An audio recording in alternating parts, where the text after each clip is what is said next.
Está en la línea telefónica la maestra María Isabel Gallaga González, directora de la Unidad Especializada de la Investigación de Delitos contra las Mujeres. ¿Qué tal, maestra? Muy buenos días. Buenos días, ¿qué tal? Gracias por invitarme. Muchas gracias. Vamos a platicar el tema por el cual quisimos entablar la comunicación con ustedes sobre las órdenes de protección hacia las mujeres una vez que ellas sufren violencia y que ponen la denuncia en la Fiscalía. Primero nos gustaría entender, maestra, cómo procede o en qué casos, en qué circunstancias la Fiscalía emite una orden de protección hacia las mujeres.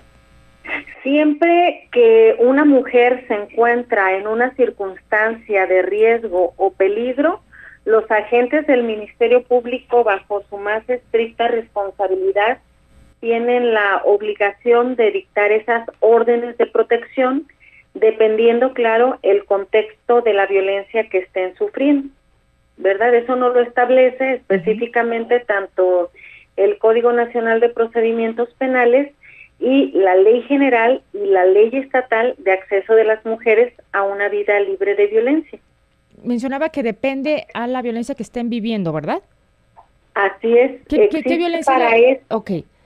Existe para esto una herramienta de detección de violencia, la cual cada una de las mujeres que acude al Centro de Justicia para las Mujeres, en conjunto con un grupo interdisciplinario, un abogado, una trabajadora social y las víctimas y también una psicóloga, determinan cuál es el riesgo que se encuentra sufriendo la víctima, lo pasan a los agentes del Ministerio Público y a los agentes del Ministerio Público, dependiendo de esas circunstancias, es que dictan las medidas. Muy bien. Ahora, una vez que dictan estas medidas y el orden de protección, ¿cuál es como el nombre lo dice, la protección que se le da a la mujer para que ya no sea víctima de violencia y sobre todo en su propia casa? Y también nos preguntamos, si sigue viviendo con el agresor, ¿qué pasa ahí? ¿Cómo procede? ¿En qué manera se aplica? ¿Mandan un policía a su casa? ¿Una patrulla afuera? ¿Cómo es esto? Queremos entenderlo muy bien. Sí, son diferentes tipos de medidas, ¿verdad? Dependiendo las circunstancias, pero como por ejemplo lo que usted me decía, en relación a si se encuentran viviendo en el mismo domicilio, el propio Código Nacional nos establece que podemos nosotros hacer la separación, ordenar la separación inmediata del domicilio. Es decir, siempre que una mujer se encuentra viviendo dentro del mismo domicilio, junto con su agresor, independientemente de la propiedad, de quién sea el propietario de la casa, del lugar en donde habitan, el agente del Ministerio Público debe de dictar la separación inmediata. Es decir, viene la víctima, presenta su denuncia, nos informa que vive en el mismo domicilio que el agresor, que ella es su deseo seguir viviendo en ese domicilio, pues digo, porque en ocasiones ellas mismas toman otra medida, como es buscar alguna red de apoyo para que se vayan a otros domicilios o a otros estados, pero si ellas consideran que es necesario seguir en ese domicilio, el agente del Ministerio Público se tiene que cerciorar que no se va a encontrar ahí en peligro. Entonces inmediatamente se manda a la policía investigadora con la orden de separación inmediata. En ese momento llega la policía investigadora y saca del domicilio al agresor. El agresor tiene que decirnos un domicilio en donde lo podamos encontrar, porque dentro de los 5 días siguientes tenemos que acudir ante un juez de control para que nos ratifique, nos modifique o nos cancele la medida. Es decir, se tiene que acreditar esta circunstancia de riesgo y peligro para que nos la pueda ratificar el juez de control. Entonces, ese es un tipo de medida, la separación inmediata, pero hay varias que llegan. Otra también son las medidas preventivas, que consisten en la vigilancia en el domicilio de la víctima o el ofendido, la protección policial a la víctima también, y el auxilio inmediato por integrantes de alguna corporación policíaca del domicilio donde se encuentre la víctima. Pero las medidas de protección llegan al grado de que si advertimos que, como por ejemplo cuando son personas que son parejas, esposas de miembros de la delincuencia organizada, inclusive es necesario que se albergue o se refugie a las víctimas. Entonces también lo podemos hacer, el agente del Ministerio Público puede dictar estas medidas en donde nosotros en conjunto con el DIF estatal nos ponemos de acuerdo y la víctima se va a un refugio hasta por 3 meses, que puede ser aquí mismo, en otros estados o en otro país, junto con sus hijos. Esto le iba a preguntar, ¿se lleva a sus hijos? Sí, claro, sí, con todos sus hijos e hijas. En ocasiones es que depende de cada uno de los asuntos. El agente del Ministerio Público debe de ver el entorno de violencia que está sufriendo la víctima. En ocasiones ellas, como por ejemplo, nos piden el acompañamiento a los domicilios para sacar de estos todas sus pertenencias y las de sus hijos, pues porque se van a ir a otro domicilio, o alguna red de apoyo familiar les va a ayudar. Entonces van junto con una unidad de policía investigadora, policía municipal, y les apoyamos para que saquen todos sus objetos, y pero de una manera de protección, ¿verdad? Para que lo puedan hacer. En ocasiones cuando también me dicen, pues es que él me molesta mucho vía WhatsApp, vía Facebook, me está buscando por todos lados o en la casa, yo vivo en otro domicilio. Entonces también se pueden dictar otro tipo de medidas, como por ejemplo la prohibición para que el agresor no se acerque o no se comunique con la víctima, y también como por ejemplo la limitación para que se acerque al domicilio de la víctima o al lugar en donde se encuentre. Entonces son diferentes. En ocasiones las personas tienen armas en su domicilio, los agresores, ¿verdad? Y con esas armas las amenazan. A veces son miembros de corporaciones policíacas. Entonces el agente del Ministerio Público tiene que dictar la medida de protección correspondiente a recogerle, retirarle esas armas, ¿verdad? Sí. Y se ponen ya a disposición de sus superiores para que esta persona pues no pueda desempeñar esa función. Si viven si trabajan en un mismo lugar, pues también se le manda oficio a su superior para que los cambien de lugar, o si el mismo policía que agrede a la víctima a veces le toca los rondines de vigilancia en el mismo lugar en donde él vive, pues hay que cambiar a esta persona, ¿verdad? Maestra, ¿cuánto tarda una vez que la mujer fue a la fiscalía y presentó la denuncia? ¿Cuánto tarda en efectuarse esta orden de protección? ¿Es de días, horas? ¿Cuánto tiempo les lleva ir a hacer esta separación, esta protección?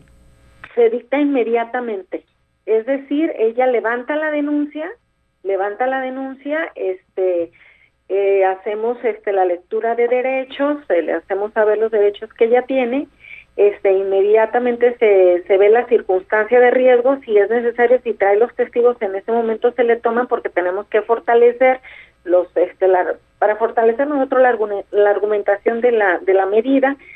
Si tiene parte médico, se hacen los registros de la policía, pero la medida se dicta inmediatamente. En ese momento se le gira oficio a la policía investigadora, normalmente. La policía investigadora en ese momento se va al domicilio. Hasta en ocasiones, pues, los problemas con los que nos enfrentamos es que llegamos al domicilio, en ocasiones no está el agresor, o ya se fue del domicilio, o ya huyó. Entonces tenemos que estar buscando al agresor para ver en dónde lo localizamos, poderle notificar la medida y poder hacer la separación del domicilio. En ocasiones no se quieren salir, ¿verdad? Nos presentan quejas en derechos humanos, nos presentan amparos porque no se quieren salir del domicilio, entonces se agotan los medios de apremio. Se complica, es decir, claro. Sí, la multa, si no los tenemos que arrestar hasta por 36 horas, y ya lo último pues es que estarían ya cometiendo otro delito, que es la desobediencia o resistencia de particulares, ¿verdad? Hasta el momento no hemos llegado a un asunto a una situación así. A una situación así no, porque normalmente buscamos las formas o de rápido o judicializar el asunto para que irnos pues al juez lo más rápido que se pueda, para poder ya ejercitar la acción penal. Bien, maestra, le preguntaría, ¿qué pasa en los casos en donde posiblemente falló la orden de protección o no, qué es lo que estaría fallando en casos como el de ayer, donde Amnistía Internacional presenta el caso de Alondra González Arias, donde ella ya tenía orden de protección, ya había presentado la denuncia en fiscalía y aún así ella lamentablemente es victimada por su pareja? Ahí en estos casos, ¿qué es lo que fallaría? Entiendo que tendrán que analizar el caso si es que a lo mejor ya lo hicieron, pero falló algo en el procedimiento de esta orden de protección, porque este puede ser uno, el de Alondra, pero hay otros que también pueden ser similares. Aquí algo que es muy importante es la temporalidad que tiene la medida de protección, ¿verdad? Las medidas de protección, según nuestra legislación nacional, nos establece que únicamente se pueden otorgar por 30 o por 60 días. Es muy poquito tiempo, ¿verdad? Las medidas se terminan, las medidas se acaban, y si no se le da seguimiento a esa carpeta de investigación, no podemos nosotros acudir a un juez a ejercer la acción penal durante estos 60 días. Podemos prorrogarlo hasta otros 30 días y desafortunadamente, si en ese tiempo no logramos pues tener todos los datos de pruebas suficientes para poder judicializar el asunto y convertirlo ya en una medida cautelar, desafortunadamente, efectivamente las víctimas, debido a la temporalidad, podrían quedarse sin protección, pero no solamente depende de la medida de protección. Recordemos que la medida efectivamente es una herramienta que nos ha servido muchísimo, y que te lo digo, tenemos 30,000, 40,000 medidas que se han dictado y que válidamente nos han apoyado a que las víctimas se encuentren bien, por medio de 30,000 asuntos. Pero aquí cuál es la diferencia. Si yo creo que la medida no debería de durar 30 días nada más. Considera que es necesario alargarla, que sea más días, vaya.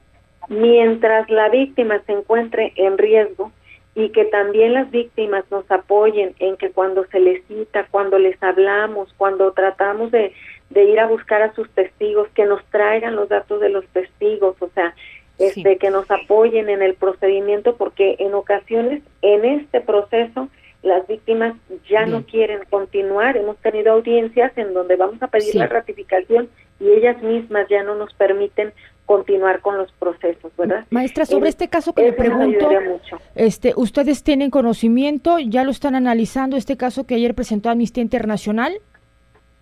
Ese caso ya lo estamos trabajando desde hace tiempo directamente con Amnistía Internacional. Hemos tenido reuniones de trabajo, se han checado a través de este organismo todo el contexto de violencia que se vive, no nada más, en ese asunto, en el Estado, en nuestro país y a nivel Latinoamérica, ¿verdad?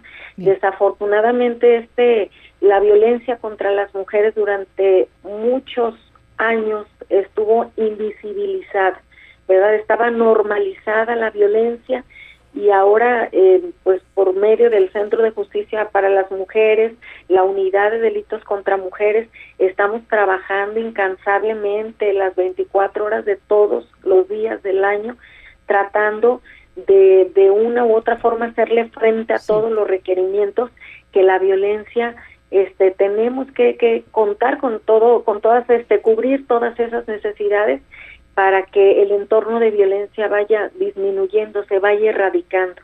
Pero ¿tiene algún teléfono, maestra, para las mujeres que nos escuchan? Sí, claro que sí, el 3030-5450, 3030-5450. Bueno, pues y déjame comentarle también por último que se ha fortalecido bastante. Antes ni siquiera teníamos una unidad de violencia contra mujeres, ahora ya la tenemos. Está el Centro de Justicia para las Mujeres, todo está. Tenemos un call center de seguimiento de órdenes de protección. Estamos fortaleciendo todas las instituciones a nivel municipal, estatal, a nivel federal, para que tengamos mejores resultados. Muy bien, pues le agradezco la comunicación, maestra, y bueno, seguiremos ahí al pendiente, sobre todo pues de estos casos, ¿no?, de violencia contra las mujeres y del trabajo que se está haciendo desde la Fiscalía. Muchas gracias. Gracias a ustedes, que esté bien. Hasta luego. La maestra María Isabel Gallaga, directora de la Unidad Especializada de la Investigación de Delitos contra las Mujeres.